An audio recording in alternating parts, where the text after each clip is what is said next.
Assalamualaikum Bu Upi. Waalaikumsalam Pak Alun. Apa kabar Bu Upi? Alhamdulillah sehat Pak Alun. Alhamdulillah. Bagaimana pekerjaan hari ini? Alhamdulillah lancar. Lancar. Wow, mantap. Semangat selalu ya Bu Upi ya. Amin. Terima kasih Pak Alun. Oke Bu Upi, kita akan melaksanakan pra-supervisi ya Bu Upi Baik ya. Pak Alun. Karena Bu Upi akan melaksanakan coaching bersama coachi nanti ya. Baik. Nah, oke. Untuk itu ada beberapa hal yang ingin saya sampaikan. Yang pertama adalah penilaian ataupun rubrik penilaian dari pra-supervisi ini ya. Yang pertama itu adalah bagaimana Bu Upi nantinya ketika melaksanakan coaching mampu menerapkan alur tirta. Baik Pak. Yang kedua, Bu Upi bisa menerapkan coaching dengan prinsip-prinsip coaching itu sendiri. Baik. Yang ketiga adalah Bu Upi bisa mengembangkan kompetensi yang ada termasuk di dalam kegiatan coaching nanti ya. Baik Pak. Oke. Bu Upi, karena Bu Upi akan coaching bersama Bu Ega, nah ini perlu saya berikan pertanyaan dengan Bu Upi. Kira-kira kompetensi apa yang akan dikembangkan nanti saat coaching Bu Upi? Oke, baik Pak. Kompetensi coaching yang akan saya kembangkan ada 3 ya Pak. Yang pertama adalah present atau kehadiran penuh, kemudian mendengarkan aktif, dan membuat pertanyaan berbobot. Baik, kalau seperti itu dari ketiga itu kompetensi yang spesifik untuk dikembangkan apa tuh? Kalau saya ya Pak, Ya. yang akan saya kembangkan secara spesifik adalah kemampuan saya untuk membuat pertanyaan berbobot. Untuk pertanyaan yang berbobot. Betul. Oke, boleh saya dapatkan alasannya Bu? Alasannya agar saya mendapatkan informasi atau menggali informasi seakurat mungkin dari coach saya ya, dan dia juga mampu menjelaskan. Jadi saya juga mampu menstimulus agar si coach ini dapat menemukan mungkin ya nilai-nilai dalam dirinya ya, dia mampu mengungkapkan emosinya sehingga menstimulus dia untuk menemukan ide atau solusi dari semua permasalahannya. Oke, apa indikator ketercapaian pengembangan kompetensi tersebut? Indikator ketercapaiannya adalah apabila coach saya ya Pak mampu untuk menemukan ya Pak, menemukan ide, menemukan kompetensi yang mungkin tadinya belum muncul, dia tidak sadari itu ada dalam dirinya. Dan dengan saya mampu membuat pertanyaan berbobot itu akan memunculkan ide-ide, memunculkan solusi-solusi yang terpikir olehnya dengan dia mengungkapkan perasaan atau emosi atau nilai dalam dirinya, sehingga nanti solusi untuk permasalahan yang sedang dia hadapi akan muncul dengan sendirinya. Iya, wow, mantap banget. Saya sudah dengarkan apa yang Bu Upi sampaikan. Ini sangat bagus sekali dan sudah saya catat juga menjadi supervisi.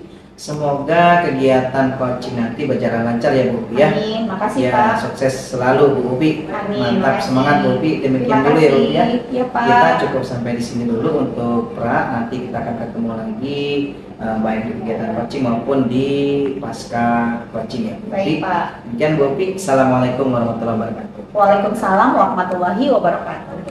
Bu Ega. Waalaikumsalam warahmatullahi wabarakatuh, Bu Upi. Apa kabarnya Bu Ega hari ini? Baik, alhamdulillah Bu Upi sehat. Oke, baik Bu Ega. Ini tadi saya dapat pesan katanya Bu Ega mau ketemu saya. Iya, Bu Upi izin pengen ketemu. Oke, baik Bu Ega. Udah ketemu nih sekarang. Kira-kira ada yang mau disampaikan Bu Ega? Iya Bu Upi, sebenarnya hanya mau cerita aja berkaitan dengan apa ya. Saya merasa akhir-akhir ini kok ya terlalu banyak tanggung jawab yang harus saya selesaikan, dan saya merasa itu berdampak pada apa ya, performa kerja saya di kelas terkait mengajar para siswa gitu. Karena saya punya prinsip bahwa profesi seorang guru itu bertitik pada bagaimana guru itu memberikan pengalaman belajar di kelas gitu. Nah, dari situ saya merasa akhir-akhir ini karena banyak pekerjaan di luar tugas utama seorang guru gitu, saya jadi merasa performa mengajar saya tuh jadi menurun gitu, saking saya tidak punya waktu untuk mempersiapkan segala sesuatunya karena saya banyak sekali tanggung jawab di luar pembelajaran yang harus saya selesaikan. Misalnya ya seperti saya menjadi pembina OSIS, pelatih dan ekskul mading, belum lagi tugas-tugas tambahan dari atasan seperti itu. Oke. Nah, sebelum kita lanjut nih, saya mau bertanya, kira-kira nih, apa yang Bu Ega harapkan dari perbincangan kita saat ini? Sebenarnya sederhana ya Bu, yang ingin saya capai dalam pembicaraan itu adalah bagaimana saya bisa mengelola diri saya agar beban saya merasa ada beban dan saya gimana caranya saya merasa pekerjaan ini tidak menjadi beban penuh gitu untuk saya Bu. Terutama adalah pekerjaan-pekerjaan tambahan di luar mengajar seperti itu sih yang bisa saya sampaikan. Oke, saya menangkap apa yang dikatakan Bu Ega. Kalau boleh saya tahu, yang Bu Ega maksud dengan beban mengajar ya seperti apa Bu? Boleh diceritakan lebih jelas lagi? Jadi gini, saya mengajar 30 jam ya Bu. Kemudian tadi di luar itu saya menjadi pembina OSIS, pelatih ekskul dan pembina ekskul. Kemudian saya tergabung dalam beberapa kepanitiaan dan tim yang membuat ketika saya di sekolah itu pekerjaan saya tersita oleh tugas-tugas tersebut dan saya merasa bahwa tugas utama saya menjadi seorang guru untuk memberikan pengalaman belajar yang menyenangkan kepada siswa, pengalaman belajar yang bermakna itu jadi tidak optimal gitu. Itu jadi tidak optimal karena waktu saya, kemudian energi dan pikiran saya itu habis untuk tugas-tugas yang lain. Sementara saya tahu bahwa proses pembelajaran yang baik itu butuh perencanaan yang panjang pula seperti itu. Oke, baik. Nah, kalau menurut Bu Ega, pembelajaran tadi kan membutuhkan perencanaan yang baik, yang panjang sekali. Nah, bagaimana Bu Ega, bagaimana maksudnya dari perencanaan pembelajaran yang panjang sekali itu seperti apa? Bisa dijelaskan? Betul. Misalnya begini Bu Pi, dalam satu materi saja yang ingin saya ajarkan, tentu saya butuh waktu untuk menggali materi tersebut, mempersiapkan modul ajarnya, kemudian menggali lagi media apa yang akan saya buat. Kemudian kalau sudah saya pilih media, saya tentu harus punya waktu untuk membuat media tersebut. Belum lagi harus merencanakan penilaian, evaluasinya gitu, hal-hal yang memang mendukung pembelajaran itu gitu. Dan itu tidak bisa saya lakukan secara optimal gitu. Kalau menurut Bu Ega, melakukan pekerjaan secara optimal itu idealnya seperti apa ya Bu Ega bayangkan? Ya, yang saya bayangkan tuh saya punya waktu gitu ya Bu Pi untuk pertama merencanakan pembelajaran itu, membuat modul ajar yang baik, modul ajar yang sesuai dengan kebutuhan siswanya gitu ya. Kemudian membuat media yang dalam artian media yang sesuai dengan zamannya anak-anak saat ini, dan tentu kan hal-hal seperti itu perlu kita kulik, perlu kita pelajari itu. Jadi persiapan yang cukup matang. Baru setelah itu proses pembelajaran terlaksana dan evaluasi setelahnya. Bagaimana saya berefleksi terhadap pembelajaran itu, kemudian mengevaluasi dan melakukan penilaian terhadap anak-anak itu yang saya rasa itu proses yang ideal seperti itu, dari perencanaan, pelaksanaan hingga evaluasi. Baik, menurut saya Bu Ega tadi proses yang idealnya seperti itu ya. Nah, kira-kira sekarang ini apakah proses ideal tersebut sudah bisa Ibu laksanakan? Belum Bu Pi, terutama dalam proses perencanaan itu kurang matang karena tadi saya sampaikan waktu itu begitu sempit, dan ketika pun saya ada waktu kosong gitu ya tidak yang mengajar, saya harus mempersiapkan pekerjaan saya yang lain yang di luar mengajar gitu. itu tadi kalau pelaksanaan mungkin bisa terlaksana gitu, ada jam mengajar, tapi pada proses perencanaan ini yang saya kurang, dan ketika proses perencanaan ini tidak bisa optimal, saya rasa pelaksanaan pun jadi berimbas ya, jadi tidak bisa optimal pula gitu. Oke. Kira-kira Bu, rencana apa atau apakah Ibu memiliki sebuah rencana ya untuk bisa menerapkan pembelajaran yang ideal tadi? Perencanaan mungkin gini ya Bu, terkait dengan saya merasa bahwa memang dengan begitu banyak tanggung jawab yang saya terima gitu, saya perlu lebih efektif lagi memanajemen waktu kerja saya begitu. Jadi kapan saya harus menyelesaikan pekerjaan A, kapan saya harus menyelesaikan pekerjaan B dan seterusnya. Tentu juga itu berkaitan dengan bagaimana saya bisa menentukan skala prioritas, mana pekerjaan-pekerjaan yang memang harus diselesaikan dalam rentang waktu tertentu gitu, sehingga membuat saya juga tidak terlalu padat gitu ya. Dan tadi yang terpenting adalah bagaimana saya punya waktu untuk melakukan perencanaan pembelajaran agar saya bisa baik ya dalam melakukan tugas saya sebagai seorang guru mengajar di kelas. Oke, baik, bagus sekali nih Bu Ega. Saya melihat Ibu menemukan sesuatu yang kemarin yang sebelumnya belum terpikirkan ya, seperti tadi Ibu bilang, Ibu akan berusaha untuk memanajemen waktu yang mungkin selama ini hal itu kurang ya Bu Ega ya. Kemudian Ibu juga tadi sudah mengatakan menentukan skala prioritas. Nah, seperti itu. Berarti Ibu sudah menemukan ide-ide atau pencerahan dari permasalahan Ibu ya. Walaupun mungkin kita harus gali lagi nih seperti apa. Nah, menurut Ibu dalam memanajemen waktu, menentukan skala prioritas, apakah Ibu membutuhkan dukungan dari pihak lain? Tentu ya Bu Pi, saya rasa saya butuh sekali support gitu ya. Pertama dari manajemen sekolah gitu ya.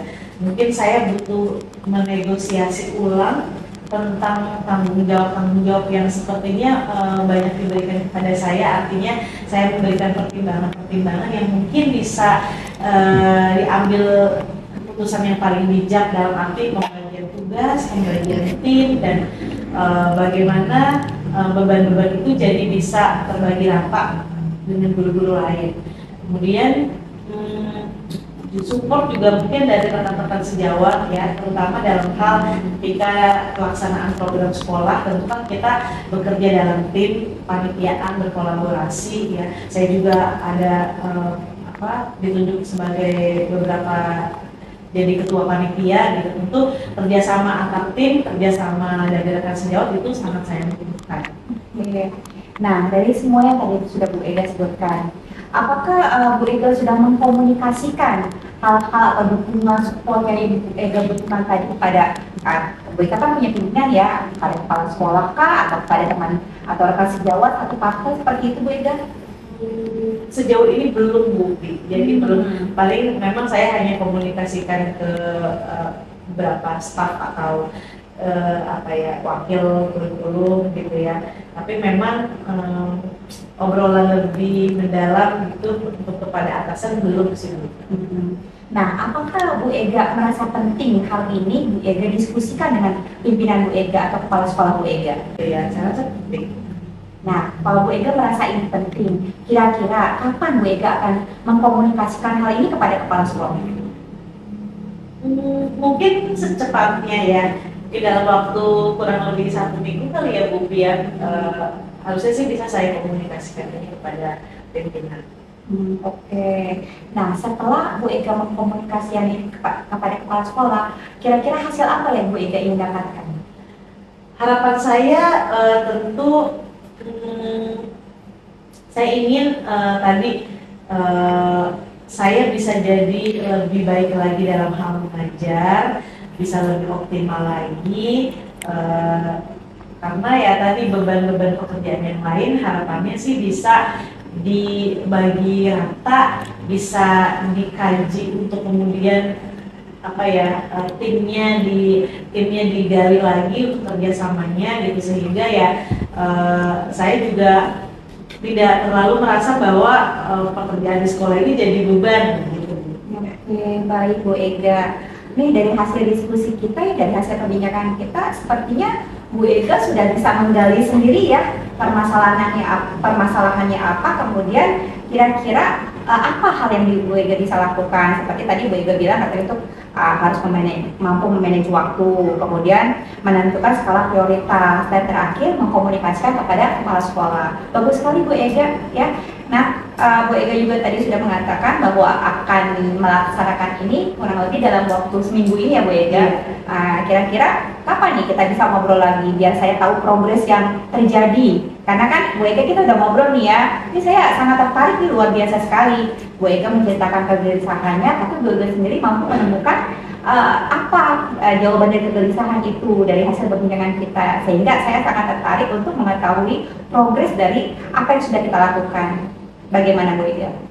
Mungkin ya nanti secepatnya ya Bu Pik, mudah-mudahan sih bisa segera saya laksanakan dan hasilnya bisa sesuai yang saya harapkan. Mungkin dalam waktu 1 atau 2 minggu ke depan kita bisa diskusi lagi. Baik Bu Ega, wah bagus sekali nih Bu Ega, benar betul ya. Yang dari perbincangan ini apa yang Bu Ega harapkan tercapai ya Bu Ega ya. Terus bagaimana sekarang perasaan Bu Ega? Cukup lega ya Bu Pik, karena ya tadi bisa ada ruang untuk saya menyampaikan kegelisahan ini. Oke, baik Bu Ega, sepertinya ini bukan saya memberikan ide ya, tapi dari perbincangan kita, Bu Ega menggali ide-ide yang mungkin kemarin belum terpikir oleh Bu Ega ya, sehingga bisa menstimulus Bu Ega untuk melakukan apa yang harus rencana selanjutnya ya untuk menyelesaikan permasalahan atau kegelisahan Bu Ega tersebut. Oke, sukses terus ya Bu Ega ya. Saya tunggu berita baiknya ya. Mudah-mudahan semua berjalan dengan lancar, apa yang Bu Ega cita-citakan juga tercapai. Oke, demikian Bu Ega ya. Terima kasih banyak ya. Oke, assalamualaikum Bu Ega. Baik, assalamualaikum warahmatullahi wabarakatuh Bu Upi. Waalaikumsalam warahmatullahi wabarakatuh Pak Alun. Iya, bagaimana tadi Bu Upi telah melaksanakan proses coaching? Alhamdulillah, kayaknya saya sangat senang sekali Pak Alun, Ya. luar biasa ya Pak Alun ya. Ya, luar biasa ya. Berjalan dengan lancar hari tadi. Alhamdulillah, Belajar dengan so far so good Pak Alun, lancar kalau menurut saya Pak Alun ya. Iya, oke Bu Upi. Apa saja yang tadi Bu Upi boleh ceritakan nggak tadi bagaimana proses coaching yang Bu Upi sudah lakukan terhadap coachingnya Bu Upi? Alhamdulillah ya Pak. Ya. Di awal itu saya sudah mengikuti alur dari Tirta ya Pak. Ya. Mulai dari ada pembuka, kemudian saya menjelaskan atau menegaskan tujuan dari percakapan yang terjadi, kemudian juga saya melakukan identifikasi. Iya, iya. Nah, kemudian ada di situ juga saya menstimulus coach saya untuk memunculkan ide-ide, pemikiran-pemikiran baru, mungkin sesuatu hal yang belum pernah ia pikirkan sebelumnya ya Pak. Nah, jadi dengan saya menstimulus itu, dan itu muncul Pak pada diri coach saya, dan saya sangat senang.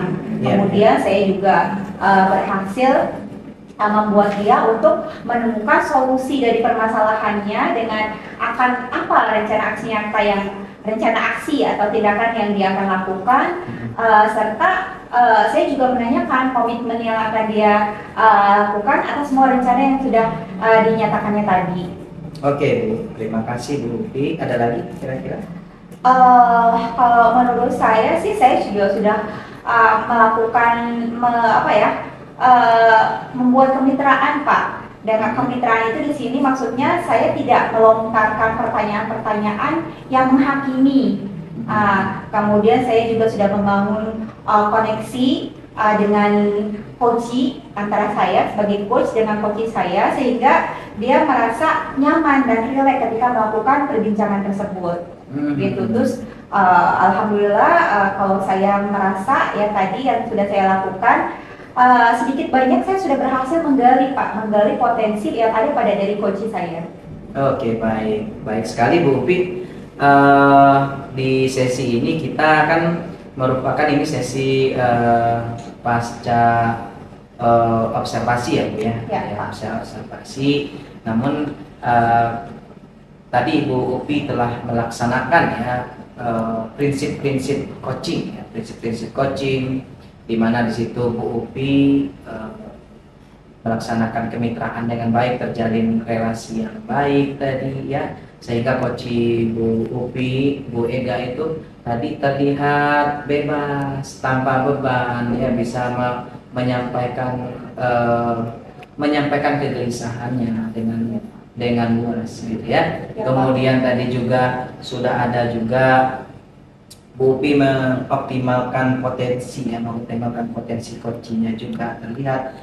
Begitu juga proses kreatifnya ya. Kemudian alur tirtanya juga berjalan sesuai dengan baik tadi itu ya, runut ya, terstruktur dengan baik ya, itu sangat baik, positif sekali. Itu juga dengan kompetensinya tadi, kompetensi yang Ibu coba gali di situ tadi. Yang pertama, kehadiran penuh, di mana Bu Upi sebagai coach di situ menyimak dari awal ya, tepat waktu sampai akhir ya. Begitu juga dengan mendengar secara aktif ya, merespon apa yang coach Bu Upi sampaikan ya. Begitu juga memberikan kesempatan untuk berbicara ya. Kemudian Bu Upi juga mengajukan pertanyaan yang berbobot tadi ya, sampai dalam banget tadi itu ya, tanpa terasa jauh lebih dalam dari sebelumnya, sehingga ide-ide yang tadinya tidak muncul di permukaan coaching, sekarang coaching menemukan solusi ide yang terbaik. Namun seperti ini Bu Upi, Ya, Pak. saya ingin memberikan catatan ya, catatan Baik, Bu Pak. Upi. Mungkin sepertinya hal ini menjadi catatan buat Bu Upi, sehingga nantinya bisa ditingkatkan menurut saya. Baik, Pak. Nah, yang pertama itu pada mendengar aktif.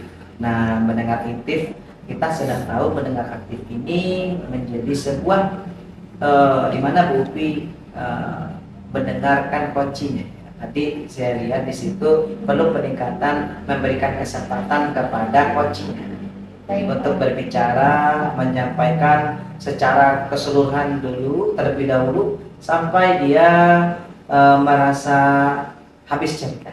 Baik. Ya, sehingga perlu di situ bisa ditingkatkan ke depan. Seperti itu, Bu Upi. Nah, Bu Upi, setelah saya sampaikan sedemikian tadi, sejauh ini Bu Upi juga sudah indikator ketercapaiannya Bu Upi tadi, apakah sudah tercapai atau seperti apa? Kalau menurut saya sih Pak, sudah tercapai. Iya. Awal itu mungkin belum maksimal ya Pak. Iya. Jadi saya kan yang saya tuju itu adalah bahwa coach saya mampu dia merasa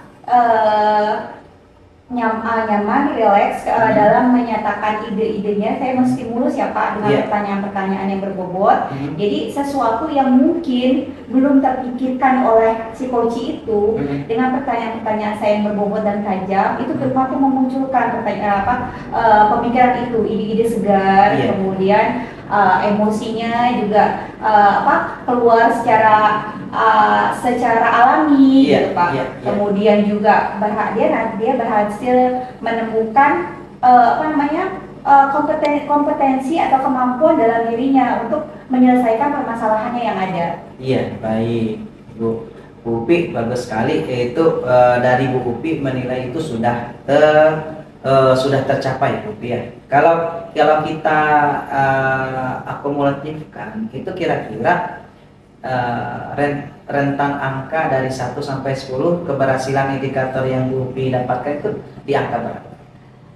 Kalau saya menilai proses coaching yang saya lakukan tadi, boleh saya kasih nilai 9 Pak. 9 ya? Iya. Sangat luar biasa ya. Seperti apa deskripsi dari 9 itu Bu? Bisa saya dapatkan dari penjelasan Bu Upi kira-kira? Oke. Yang pertama ya Pak, kan tadi sudah terjalin kemitraan ya Pak. Terjalin kemitraan sehingga si coach saya ini merasa relax ya, tanpa ragu, tanpa merasa takut, karena saya juga tidak ada pernyataan saya menghakimi atau menjudge dia atau merendahkan dia atau mengintimidasi ya Pak. Jadi dengan begitu pernyataan-pernyataan itu mengalir secara alami dari dirinya. Nah, pernyataan-pernyataan yang muncul, ide-ide yang muncul, kemudian kompetensi yang mungkin ada pada dirinya yang belum dia sadari, itu dia rasakan ada Pak. Iya. Gitu, dia rasakan ada dengan ya tadi saya berhasil membangun kemitraan, kemudian dia juga merasa dengan adanya kemitraan itu kan dia merasa percaya kepada saya Pak. Iya. Ketika dia merasa percaya kepada saya, dia tidak ragu untuk mengungkapkan apa saja yang ada dalam kegelisahannya tersebut. Nah, karena dia tidak merasa ragu, otomatis semua yang ingin dia ungkapkan itu dia curahkan, dan dari situ digali lah Pak, digali kira-kira ya dengan pertanyaan-pertanyaan yang berbobot ya, apa yang akan dia lakukan dengan semua yang sudah terjadi tersebut. Dan alhamdulillah coach saya berhasil menemukan ya ide-ide segar, pemikiran-pemikiran yang terstimulus dari pertanyaan yang saya ajukan. Oke, baik Ibu. Coachingnya berhasil mendapatkan ide-ide dan solusi apa yang dia perlukan ya Bu ya. Iya. Sangat luar biasa Ibu yang mudah dilakukan. Nah, saya ini saya ingin menanyakan nih Bu, bagaimana perasaan Bu Upi kalau setelah melakukan hal tersebut tercapai lagi indikatornya, bagaimana perasaan Bu Upi? Ya, saya senang sekali Pak, saya senang sekali. Artinya kan dengan proses coaching ini saya melakukan coaching dan saya juga di-coaching oleh Bapak selaku supervisor saya ya Pak. Jadi penguatan pada diri saya, apa yang sudah baik akan saya pertahankan. Adapun hal-hal yang kurang seperti tadi Bapak jelaskan, saya harus mampu mendengar aktif ketika coaching bicara. Itu akan menjadikan saya jadikan sebuah Pak, harus saya gali lagi, saya harus banyak latihan menjadi pendengar yang baik sehingga akan lebih tergali mengidentifikasi semua permasalahan atau semua kegelisahan yang dirasakan oleh coach saya siapapun dia. Karena mungkin siapa tahu ya Pak, setelah ini ada mungkin peristiwa-peristiwa atau kejadian-kejadian lagi yang bisa saya selesaikan dengan proses coaching tersebut. Oh iya, baik. Jadi Bu Upi akan meningkatkan kembali ya, untuk meningkatkan kembali dari kegelisahan yang kecil tadi, akan menyempurnakan lagi, dan itu bagian dari meningkatkan kompetensi untuk Bu Upi sendiri Ya, Pak. di coaching selanjutnya atau coaching di yang lain gitu ya Bu ya. Baik, Pak. Oke, terima kasih Bu Upi. Ini sudah baik lagi Bu, Ibu Upi sudah menyampaikan merefleksi juga kembali tadi ya apa yang sudah dilakukan saat coaching, terus juga sudah kita petakan apa yang menjadi catatan ke depan, dan Bu Upi sudah juga membuat langkah ke depan yang harus ditingkatkan kembali di proses coaching ini ya Bu ya. Perasaan Ibu terakhir adalah merasa berhasil karena coaching ini yang Ibu lakukan bisa mengantarkan coachingnya ke sesuai dengan keinginan coachingnya sendiri. Ya, bagi saya ini sudah berhasil ya. Bagi saya keberhasilan sekali lagi saya katakan keberhasilan Ibu sangat bagus sekali. Ya Bu, mungkin seperti itu dulu ya Bu ya kita sampaikan, dan selamat kepada Bu Upi telah melaksanakan proses supervisi ini, dan nanti bisa ditingkatkan ke depan dan kita bisa ketemu lagi ya Bu ya. Ya Pak. Oke, Ya, Pak. terima kasih Bu Upi. Terima kasih Pak Lun. Assalamualaikum warahmatullahi wabarakatuh. Waalaikumsalam warahmatullahi wabarakatuh.